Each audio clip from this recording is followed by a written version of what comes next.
Merci beaucoup Fabien, merci Roxana, Monsieur le Président du département, ma chère traductrice. Merci à tous et à toutes d'être ici ce soir. C'est pour moi une chance et un honneur d'être parmi vous, et particulièrement de traiter d'un sujet qui peut sembler un peu exotique, mais que je vais essayer de ramener à des préoccupations que nous avons en partage, certainement. Bueno, agradece primero que nada a todos, a Tano, Marcelo, Fabián, de recibirlo acá, y espero que con esta conferencia, para él es un honor estar acá, y este objeto de este tema que parece tan exótico, ojalá pueda tener sentido al ser compartido en este espacio.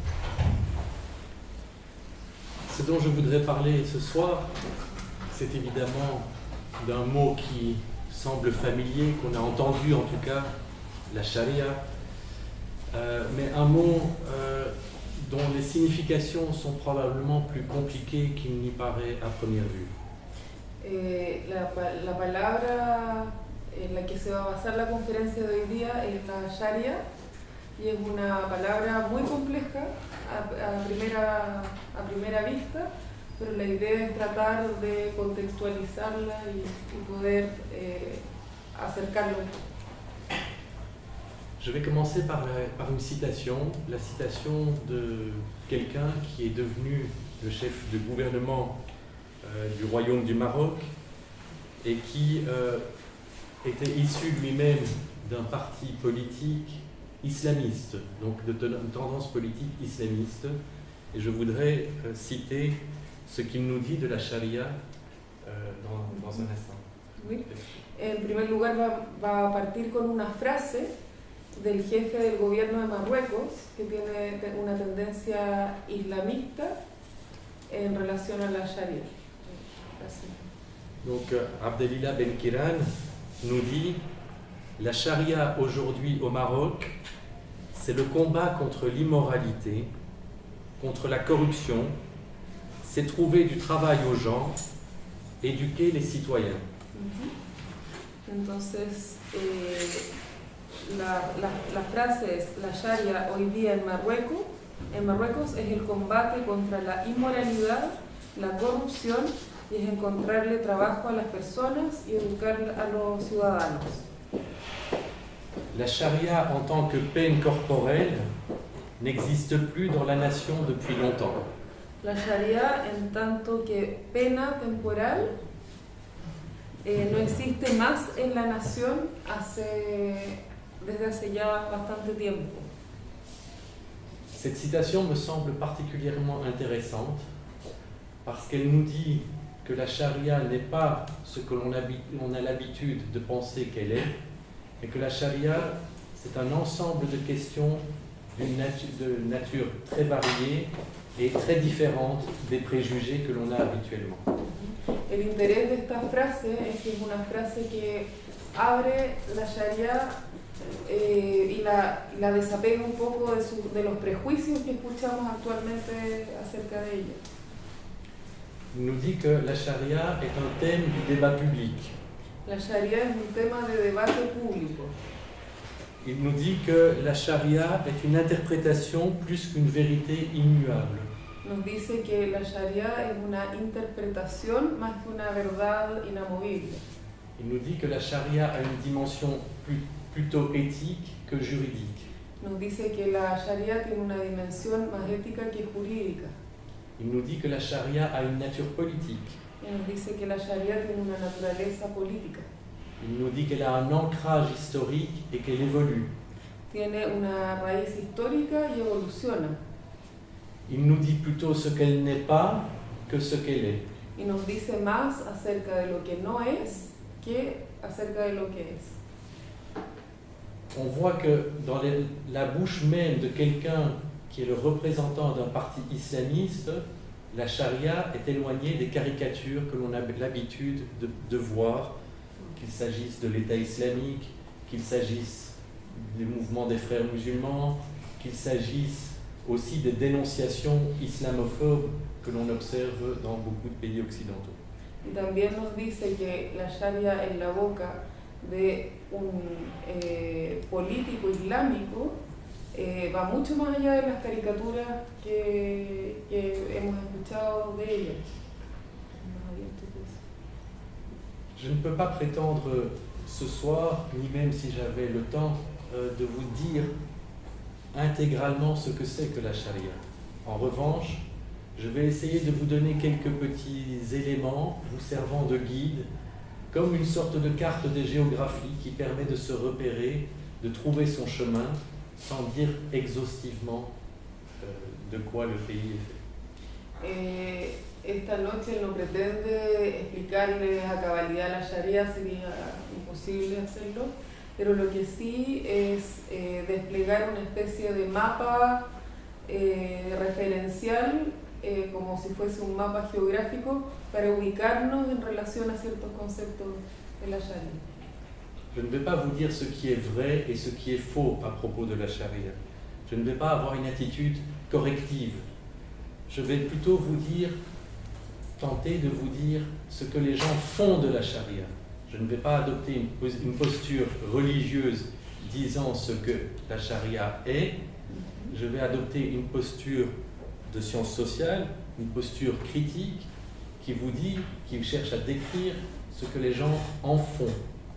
Él no nos va a decir esta noche lo que es verdadero y falso sobre la sharia, pero el objeto es tener una visión crítica desde lo que las personas hacen con la sharia y cómo la utilizan desde una visión crítica. La charia aujourd'hui, dans de nombreux pays occidentaux particulièrement, mais aussi en contexte musulman, peut-être un peu moins dans des pays éloignés comme le Chili, éloignés du centre névralgique de l'islam, la charia souvent apparaît comme un objet polémique. La sharia en países de Occidente con influencia musulmana, quizás menos en Chile donde estamos más alejados de Oriente, aparece siempre como un objeto polémico. La charia, d'une certaine façon, incarne cette sorte de conflit, d'hostilité qui caractérise les relations entre les pays occidentaux, les pays du christianisme occidental, et les pays d'islam à l'est et au sud de la Méditerranée. La sharia concentra ciertas hostilidades entre los países occidentales y los de la cuenca mediterránea.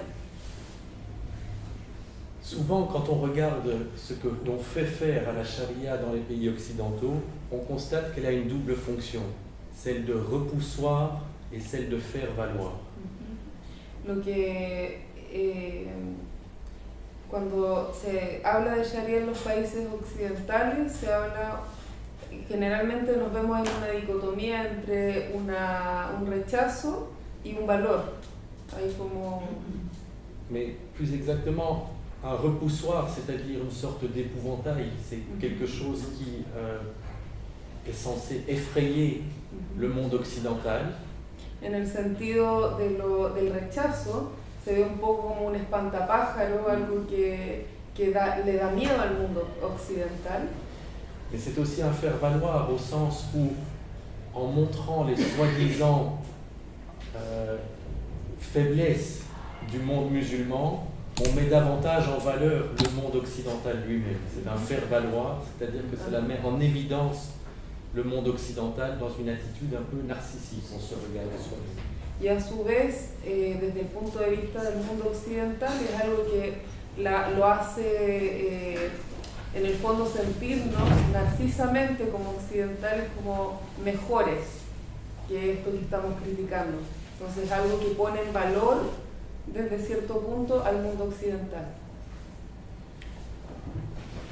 Dans ce jeu de stigmatisation, ce qu'il faut étudier, ce que l'on observe, c'est le rôle et la fonction que les mots jouent de manière prépondérante. En este juego de estigmatización, Le rôle des mots el rol de las palabras juega un papel preponderante en el redefinir las palabras. les mots, les termes utilisés. Parmi ces mots, il y a par exemple les mots qui sont directement importés de la langue arabe. Las palabras y los términos utilizados, y entre estos términos hay términos que están directamente importados desde la lengua árabe. On entend parler de imam, djihad, halal, d'autres mots pourraient être encore. Hablamos de imam, halal, bueno, todas esas palabras árabes que no Jihad. tienen jihad, que no tienen traducción.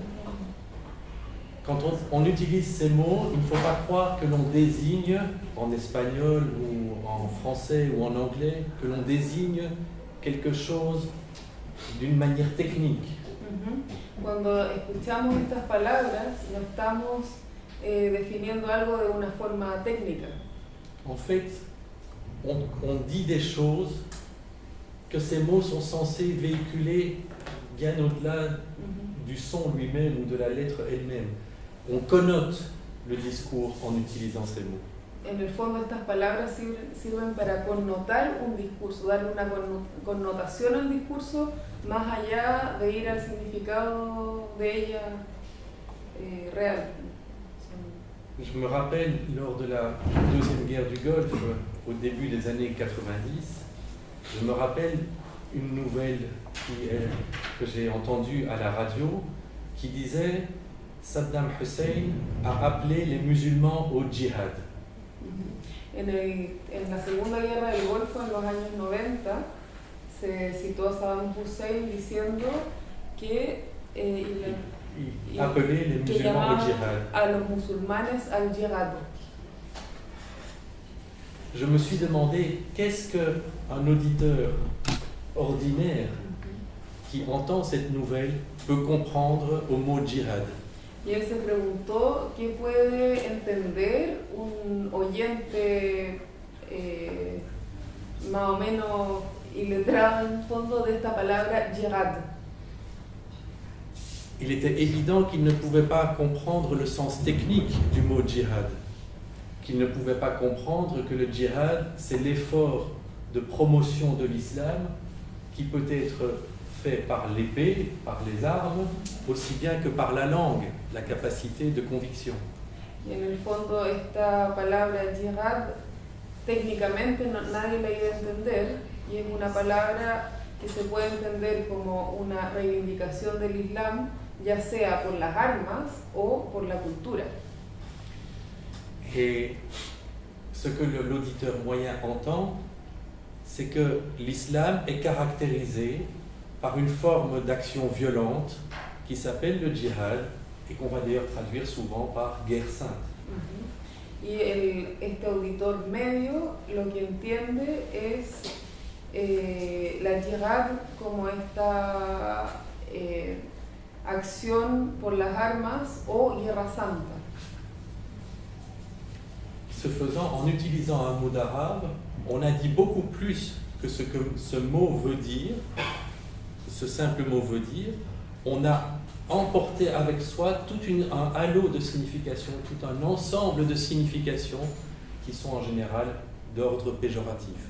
Y lo que pasa es que al ocupar esta palabra en árabe aparecen una serie de significados que al no entender el sentido técnico de la palabra tienen más bien una connotación peyorativa. C'est souvent ce qui se passe avec le mot sharia, c'est souvent ce qui se passe avec le mot Dieu, qui se dit en arabe Allah. Mais pourquoi est-ce que quand on parle des musulmans, on doit dire Allah, alors que quand on parle des chrétiens, on parle de Dieu, alors qu'en arabe, Allah signifie aussi bien le Dieu des chrétiens que le Dieu des musulmans. Lo mismo pasa con la palabra sharia y lo mismo pasa con la palabra Allah. Y cuando hablamos de la religión musulmana o del mundo musulmán, se habla de Allah y no de Dios, siendo que Allah es igual a Dios. Y cuando un musulmán habla de Allah, habla de Dios, que es un Dios universal. Il y a donc un danger à utiliser des mots qui sont importés d'une autre langue. Entonces hay un peligro al utilizar palabras que vienen de otra lengua. Ces mots ne sont pas simplement des synonymes, ces mots jouent un rôle de connotation, connotatif, qui va bien au-delà de la signification, de la définition littérale. Y eso pasa, hay o sea, todas estas palabras juegan un rol de tener una connotación que va mucho más allá del significado literal.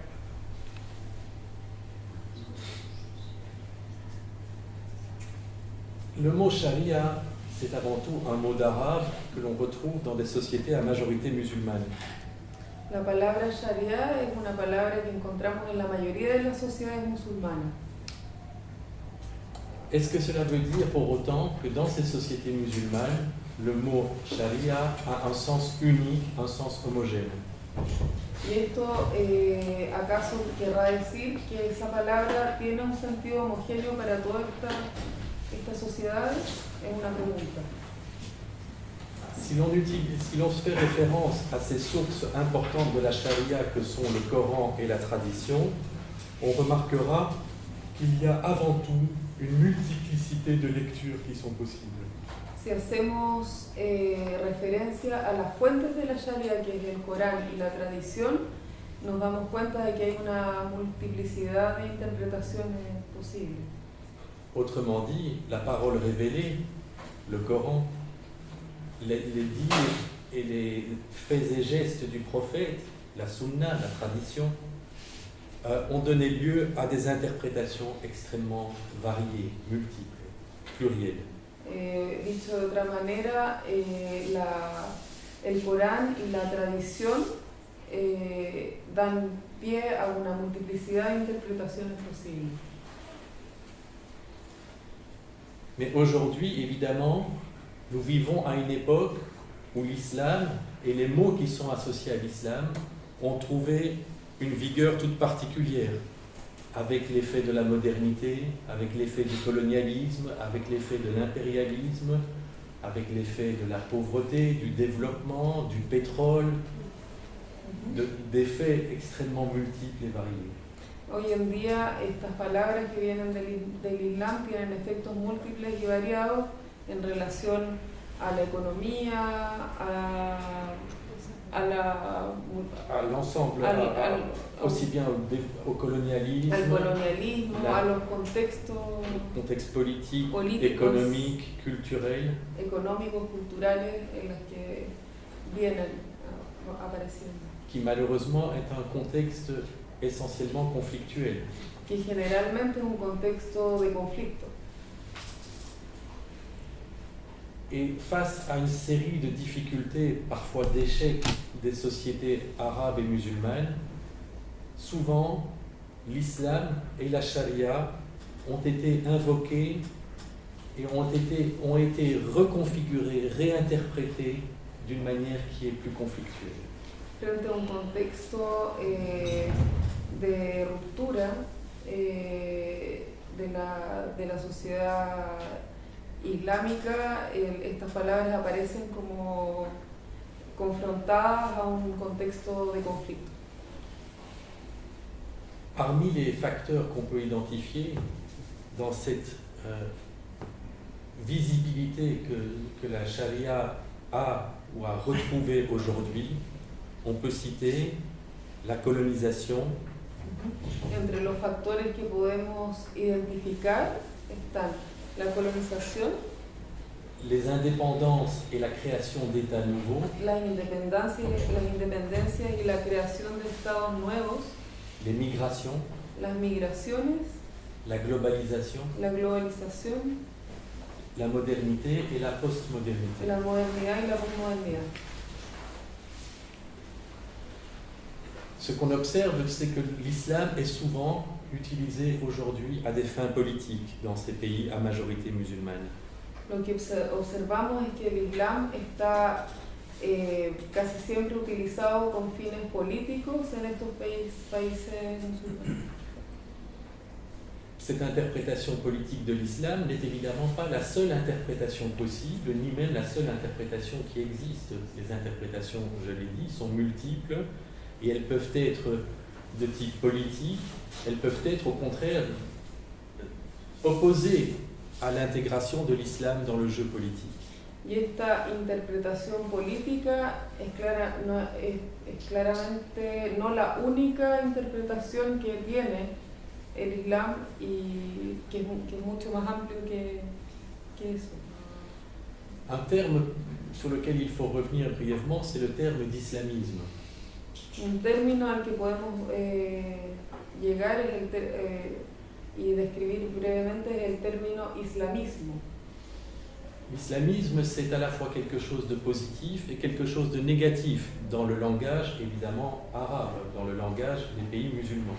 Islamismo puede ser algo positivo o negativo en el lenguaje de los países musulmanes. L'islamisme peut être présenté comme une solution, c'est le retour aux valeurs de l'islam, c'est le retour aux préceptes de l'islam. Islamismo presentado como una solución, como la vuelta a los preceptos del Islam. Mais l'islamisme, c'est aussi souvent quelque chose qui a une valeur négative, c'est quelque chose qui vise à s'opposer à la domination occidentale. Pero también puede tener una connotación negativa que apunta a oponerse a la visión occidental. S'il fallait décrire brièvement ce mécanisme que l'on retrouve dans l'islamisme, c'est un projet à la fois de rejet de l'Occident au nom de l'islam, mais en utilisant le langage finalement, en utilisant fondamentalement le langage même de l'Occident. Desde esta perspectiva, la oposición del islamismo al mundo occidental es oponiéndose al lenguaje, también al lenguaje del mundo occidental. C'est à la fois une opposition au monde occidental, mais en utilisant le vocabulaire et le langage propre au monde occidental. Claro, es oponerse al mundo occidental ocupando el lenguaje propio del mundo occidental. C'est ce que nous allons voir tout à l'heure à propos du droit, mais je pense que cette réflexion que je fais sur l'islam et sur la charia est une réflexion qui pourrait facilement être étendue, et on le fera peut-être au moment de la discussion, à d'autres contextes indépendants de l'islam. Y esto hace que la cuestión de la Sharia también pueda ser adaptable o visible en otros contextos fuera del Islam. Il n'y a pas un Orient islamiste, mais il y a une multiplicité de tendances très variables, très différentes d'un contexte à l'autre, d'un pays à l'autre. No hay un oriente islámico, sino que hay contextos muy distintos de un país a otro. Un moment récent est important, c'est celui de l'année 2011, qui a vu ce qu'on a appelé à l'époque les printemps arabes, une série de soulèvements contre les pouvoirs autoritaires en place, des soulèvements qui souvent ont utilisé le langage de l'islam pour se justifier. Uno de los hitos fue el 2011, donde aparece la primavera o las primaveras árabes, donde en 2011, donde se vuelve donc des soulèvements contre les pouvoirs autoritaires en place. Son movimientos en contra de los poderes autoritarios que estaban ejerciendo en ese momento.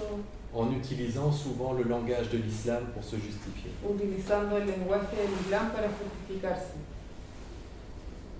Le langage de l'authenticité islamique est dans ce contexte-là un langage qui a été très performant.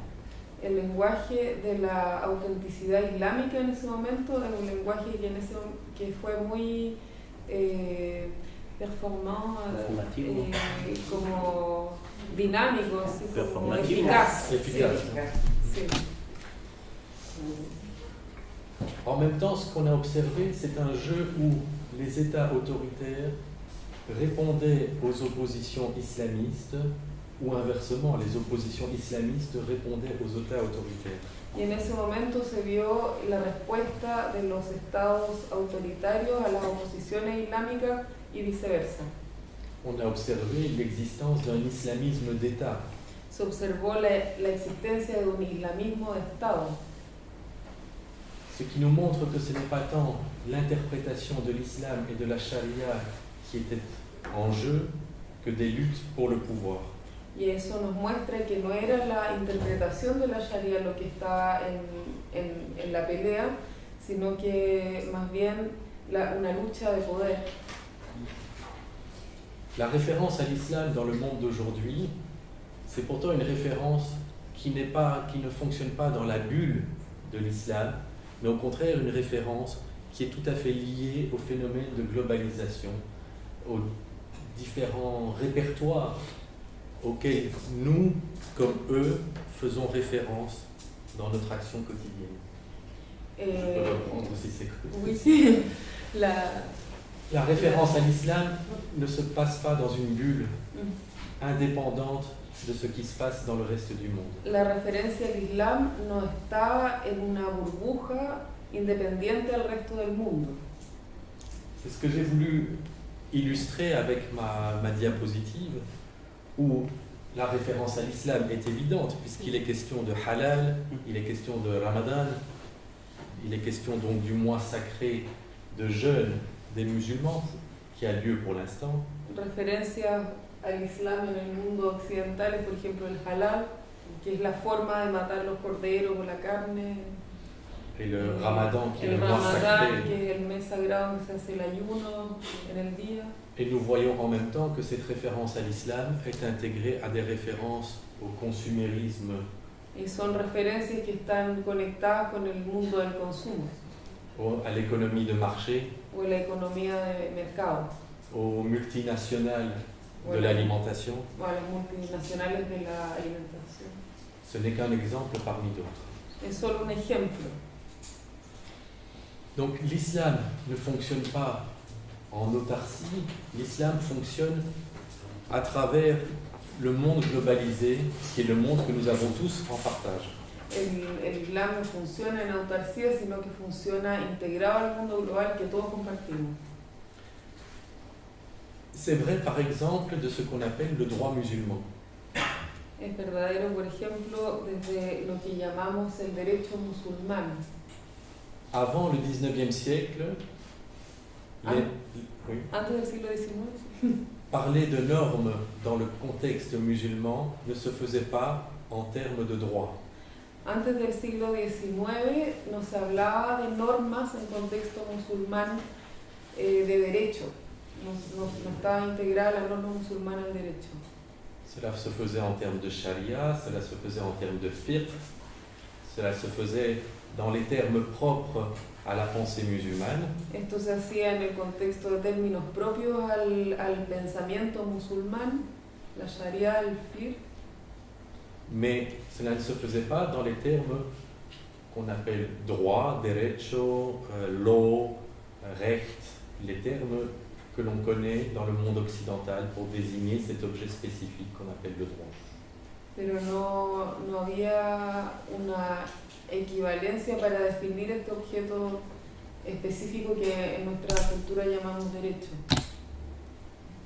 C'est la rencontre coloniale, impérialiste ou autre entre le monde musulman et le monde occidental qui a amené à parler de la charia comme quelque chose qu'on appelle droit musulman.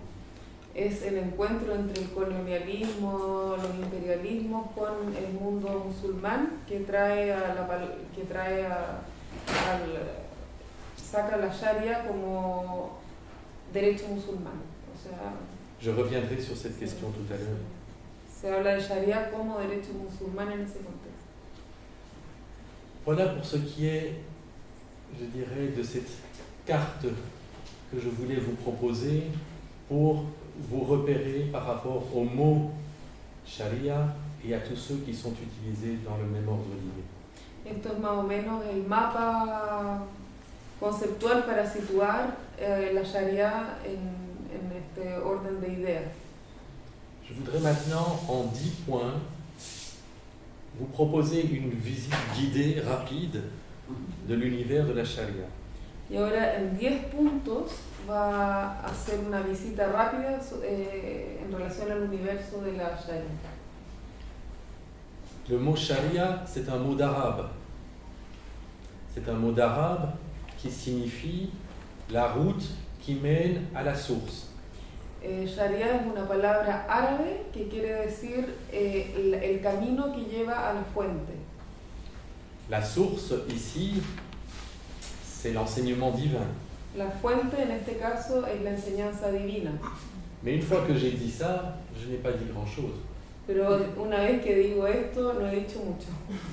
La seule chose que je peux dire, c'est que la charia, c'est en contexte, en situation seulement que je peux comprendre ce qu'elle signifie pour les gens qui l'utilisent. Y esto es porque la Sharia solamente puedo traducirla en el contexto de la persona que la está utilizando, la puedo entender. Donc la charia, il faut l'étudier dans ses usages, dans des jeux de langage. Por lo tanto, la Sharia hay que entenderla en sus usos, en su expresión. Jeux de langage, ¿cómo se podría decir? Juegos de lenguaje, ¿no? Sí. Juegos de lenguaje, pero Sí. en español no significa juegos de lenguaje. Es como, en el fondo, palabras para entender otras. Que no sé. La charia, selon les contextes, c'est quelque chose de moral, quelque chose de juridique, quelque chose de politique, quelque chose d'éthique. La Sharia es algo ético, jurídico, político y jurídico, sí, jurídico. Varía según su contexto.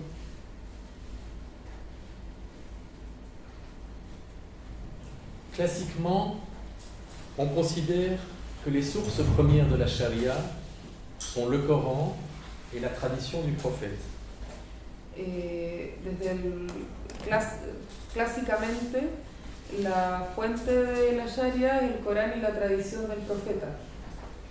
C'est plus une source de sagesse qu'un droit au sens où on entend le mot droit aujourd'hui en contexte occidental. Es más una fuente de sabiduría que un derecho como lo entendemos en el mundo occidental.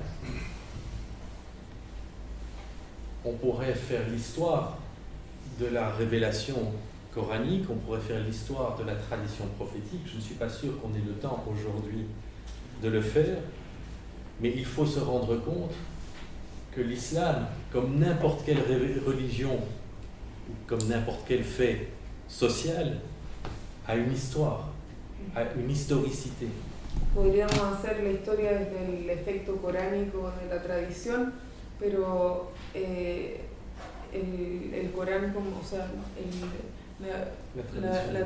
la tradición del profeta tiene... Ce sont des phénomènes historiques. Son fenómenos históricos también. Pour vous donner deux exemples très rapides, il a quand même fallu 50 ans entre la mort du prophète et la fixation du texte coranique. Hubo 50 años entre la muerte del profeta y la fijación de los textos coránicos. Et il a fallu 2 siècles entre la mort du prophète et la fixation de la tradition prophétique. Y hubo 200 años entre la muerte del profeta y la fijación de la tradición profética. C'est sans doute moins que les multiples siècles qu'il a fallu pour la fixation de l'Ancien Testament. Es probablemente menos que lo que se necesitó para la fijación del Antiguo Testamento. Mais néanmoins, cela montre bien que le processus ne s'est pas fixé instantanément, mais c'est inscrit dans une évolution historique. Pero esto nos muestra claramente que el proceso no está fijado en un momento, sino que es una transición histórica.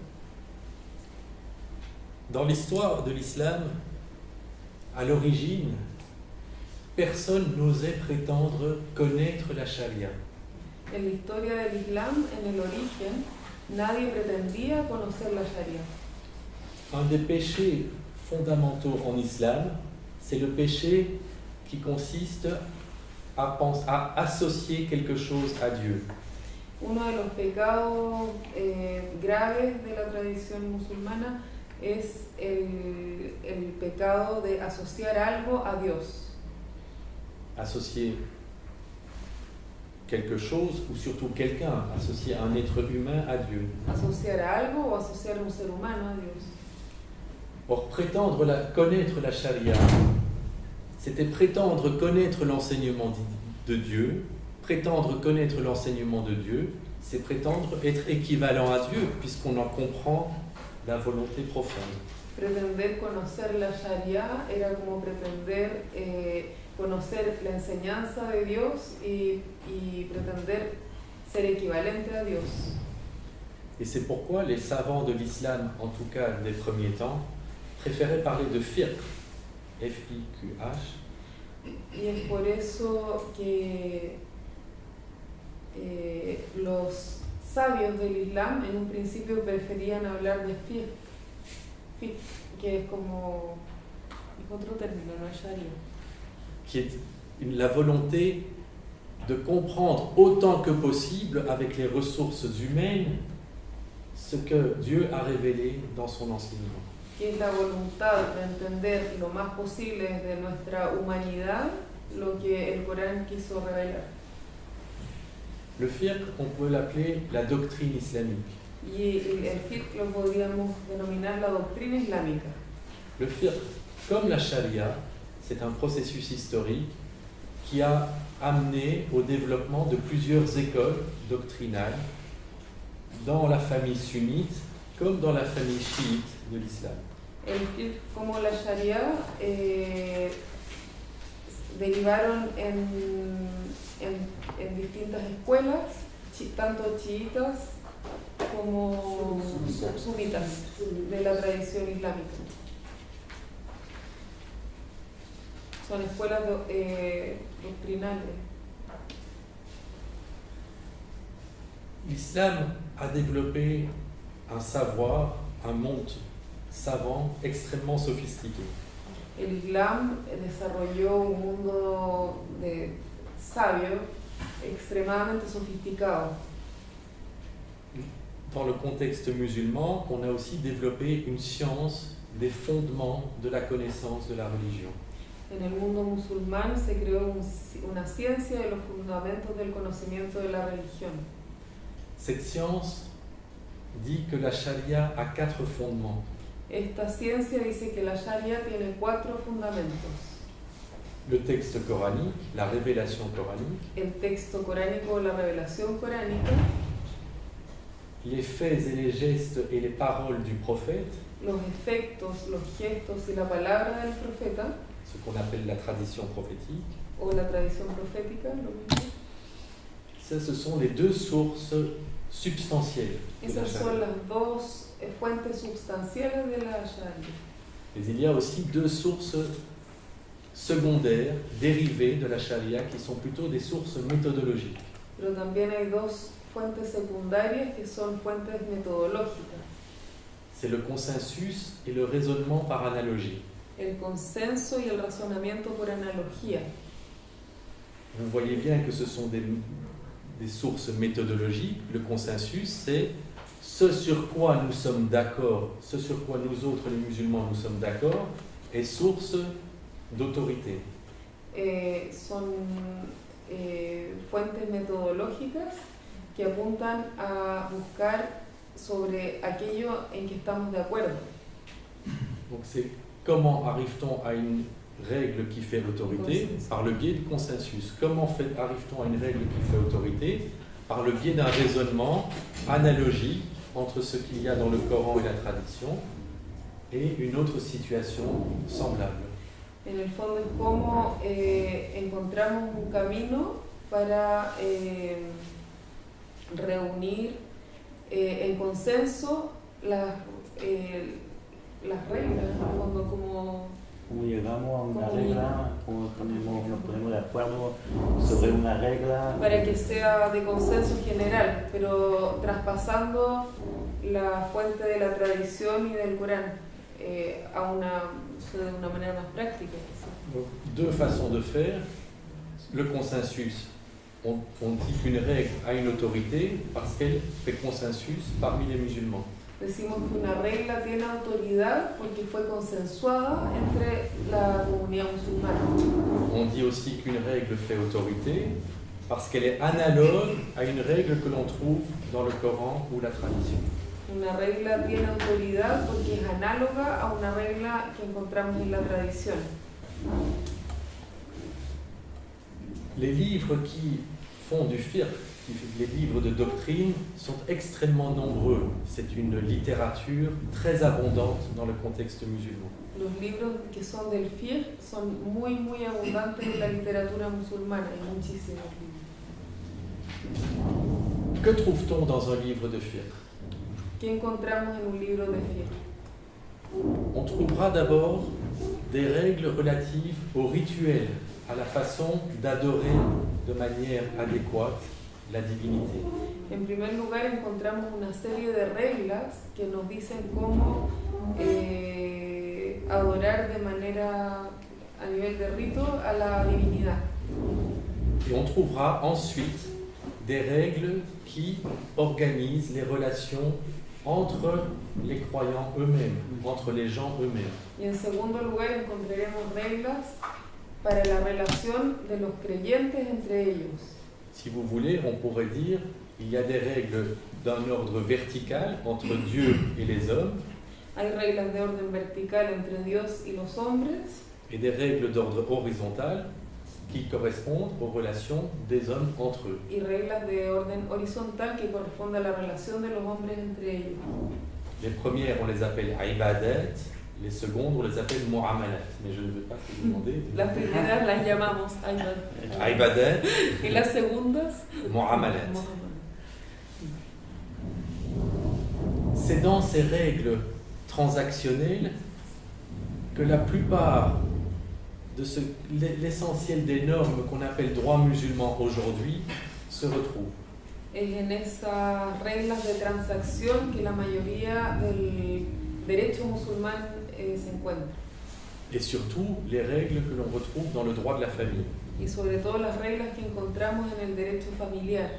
Les règles relatives au mariage, au divorce, à la polygamie, à la répudiation. Las reglas relativas al matrimonio, al divorcio, a la poligamia, a la repudiación.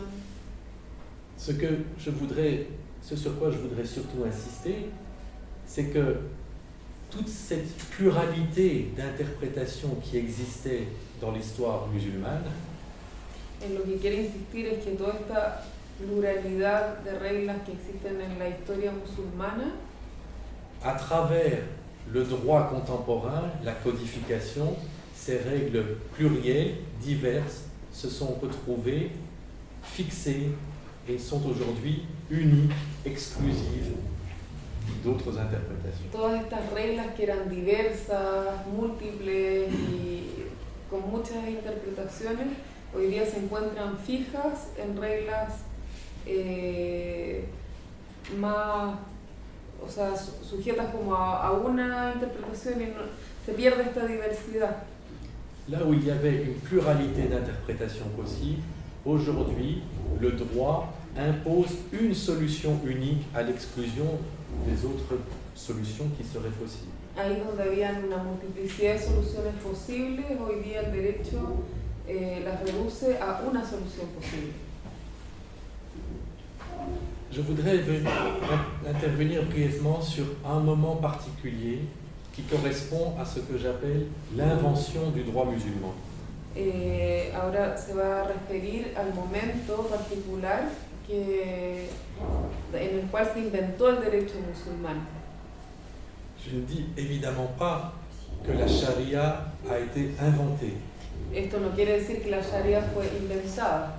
Je ne dis pas que le fiqh a été inventé. Tampoco dice que el fiqh fue inventado. Je dis que parler de la charia comme si c'était du droit musulman, ça c'est une invention du 19e siècle. Lo que sí dice es que hablar de Sharia como si fuese el derecho musulmán es una invención del siglo XIX. Parler de la charia avec l'esprit juridique contemporain, ça c'est une invention que l'on peut dater historiquement. Hablar de la Sharia como un espíritu del derecho contemporáneo. Comme parler de la charia dans les termes du droit positif occidental, ça c'est une invention. Hablar de Sharia en los términos del derecho occidental contemporáneo es una invención. Je vous avais promis d'établir des passerelles entre ce sujet de la charia et des questions qui vous sont peut-être plus proches. Nos había prometido hacer un vínculo entre el sujeto de la Sharia y contextos que nos son más cercanos. Je crois que ce que je viens de dire sur l'invention du droit musulman vaut également pour quelque chose comme la coutume qu'on pourra appeler l'invention du droit coutumier. Y dice que esta invención del derecho musulmán podría ser equivalente a la invención del derecho basado en las costumbres. Ce n'est pas pour dire que la coutume a été inventée. Y eso no es para decir que la costumbre fue inventada. C'est dire que penser la coutume comme un droit, ça a été inventé. Pero pensar la costumbre como un derecho, eso ha sido inventado. Et c'est quelque chose que l'on peut dater historiquement de l'irruption coloniale, impériale, occidentale dans certaines régions. Y eso sí se puede fechar en relación a la cultura colonial, imperial en ciertas regiones. Se puede dar fecha. La charia aujourd'hui a été, dans la plupart des pays musulmans, codifiée. La Sharia hoy día en la mayor parte de los países musulmanes ha sido codificada. C'est cette codification qui a fixé la charia comme étant une source unique de droit en fonction des différents pays dans lesquels le processus se passait. Es esta fijación la que hizo a la Sharia como una fuerza común de derecho en los países donde una fuente única de derecho en los países en que fue fijada. Aujourd'hui, on a le droit de la famille marocain, le droit de la famille égyptien, le droit de la famille indonésien, le droit de la famille de Bahreïn. Hoy día tenemos derechos de la familia en Egipto, en Indonesia, en Marruecos, distintos derechos de la familia. Ces droits de la famille sont déterminés par le pays, l'État-nation dans lequel ils sont créés. Y estos derechos de la familia están determinados por los países en los cuales han sido creados. Ce n'est pas le même droit au Maroc et en Tunisie, par exemple. Y no es el mismo en Tunisia que en Marruecos. Alors pourtant que ce sont des pays musulmans dont l'islam appartient à la même famille malékite. Y ambos son países musulmanes que pertenecen a la familia maléquita. Un phénomène important, c'est celui de l'intégration de l'islam et de la charia dans les constitutions. Un fenómeno importante es la integración de la Sharia en la Constitución. C'est un phénomène récent. Es un fenómeno reciente. En Égypte, c'est en 1971 que pour la première fois, les principes de la charia sont devenus la source de la législation. En Egipto es recién en 1971 que la Sharia se integra. Los principios de la Sharia sont une source de la législation. Son fuente de la legislación. Avant ça, la Constitution ne faisait pas référence à la charia. Antes de eso, la Constitución no hacía referencia a la Sharia. On voit comment un objet tout à fait contemporain, la Constitution, va intégrer la référence à la charia dans son texte. Y ahí vemos como un objeto contemporáneo como la Constitución integra la Sharia en su texto. Il y a même eu en Égypte toujours une modification de la Constitution en 1980 qui a fait passer la charia de une source de la législation à la source principale de la législation. En 1980 en Egipto hubo un cambio donde la Sharia pasa de ser una fuente de la legislación a ser la fuente de la legislación. Mais la Sharia, je vous l'ai dit, ce n'est pas seulement une question juridique ou constitutionnelle. La Sharia no es solamente una cuestión jurídica o constitucional. la charia, c'est aussi simplement, souvent, une question purement politique. Sino además es a menudo una cuestión puramente política. Quand vous entendez dans une rue musulmane un slogan comme « Nous voulons l'application de la charia », Cuando escuchamos un eslogan como queremos la aplicación de la Sharia, por ejemplo, il ne faut pas croire que les gens demandent une législation inspirée de la charia. no tenemos que creer que las personas están pidiendo una legislación inspirada de la Sharia. Ce qu'ils veulent, c'est dénoncer la non-légitimité, l'illégitimité du régime. Sino lo que quieren denunciar es la ilegitimidad del régimen, Indépendamment des questions juridiques. independiente de las cuestiones jurídicas. Évidemment, la charia aujourd'hui, c'est aussi devenu, par l'effet des migrations, un phénomène propre aux pays où l'islam est minoritaire. Evidentemente, Par l'effet de la migration, por efectos de la migración, la charia est devenue un objet important dans les pays où l'islam est minoritaire. se ha vuelto importante en los países donde el Islam es minoritario. On peut se poser la question, et il y a beaucoup de questions que l'on pourrait débattre ici, on peut se poser la question de la reconnaissance qui est faite à la norme islamique dans des pays qui ne sont pas fondés sur ou qui ne font pas référence à l'islam dans leur droit. Nos podemos preguntar cuál es la relación en los países donde el Islam es minoritario sobre la acogida, en el fondo, el reconocimiento del derecho islámico en países. Comment la norme islamique peut avoir un rôle, une place dans des droits qui sont des droits avant tout laïques. Cómo la norma islámica puede tener presencia en países donde el derecho es más bien laico. Quelle est la référence, quelle est l'organisation du culte musulman qui est possible avec d'autres cultes dans des pays comme ceux-là? ¿Y cuál es la presencia que puede tener el culto islámico en países donde hay otros cultos aparte del Islam? Comment, le droit international privé en est un exemple, comment on peut résoudre des conflits opposant des pays reconnaissant par exemple la polygamie et des pays qui interdisent la polygamie. Cómo el derecho internacional privado puede poner en relación países que reconocen la poligamia y otros que no. Avec la question évidemment de l'ordre public qui est très importante dans le travail que les juges vont faire pour reconnaître ou refuser de reconnaître les lois de pays étrangers. Con la cuestión del orden público también que tienen los países para reconocer o no las leyes de los países extranjeros. Je suis arrivé à la fin de ma présentation. J'espère vous avoir offert cette carte, ce guide qui vous permet non pas de tout connaître sur la charia à la fin de la conférence, mais de peut-être mieux vous repérer dès lors qu'il est fait référence à l'islam, il est fait référence à la charia, il est fait référence aux droits musulmans dans les contextes contemporains. Espero haberles aclarado un poco, llega al final de la presentación y espera que este mapa conceptual les pueda hacer referencia un poco al Islam, a la Sharia y a la tradición y al derecho musulmán. Merci.